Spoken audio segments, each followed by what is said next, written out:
Apa dulu? Assalamualaikum warahmatullahi wabarakatuh. Jadi kami ada dengar bahwa adanya hancur prakasa digai go. Jadi dalam masa COVID-19 nah anjuran urut apa gejala. Jadi dia harus kita jaga diri tanggap bahwa kambulan penyakitnya yang ibarat hukum dia. Sekian, Assalamualaikum warahmatullahi wabarakatuh. Waalaikumsalam. Ada yang lagi belum singa. Jadi yang namanya pandeminya tetap yuk hindari gitu ya. Wabahnya tetap yuk hindari gitu ya, daripada wabah tersebut. Dan yang hana termasuk tanya kepada sangka lain yang keburukan hana.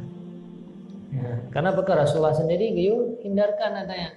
Maka emang karena terjadi khilaf di sangat Sayyidina Umar karena nasabah wabah di sebuah daerah hana jadi ngejak ngeprotes di nan ketua ulun tuan kan bahwa puya niron dengan takdir Allah ya hana percaya dengan takdir Allah kira-kira lagi anda guys long tinggalkannya adalah dari takdir Allah kepada yang takdir Allah sih artinya putra yang tinggalkannya kepada hana kepada hal lainnya juga merupakan takdir Allah.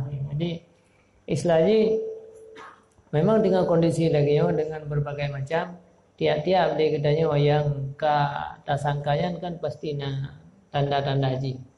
Tanda hana masalah yang beta anggap hina ya natanya cuma tayo hanya hindari ro terputra kenal penyakit yang barunya yang kadang anjurkannya tidak pakai masker dan tidak yang betul-betul baju kita kisah lah.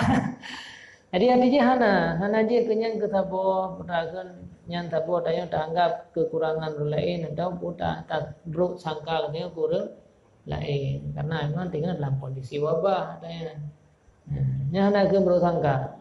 Jadi ke buruk sangkanya adalah dikitanya dengan hana tanda-tanda sapu dia maka berburuk sangka kepada orang yang hana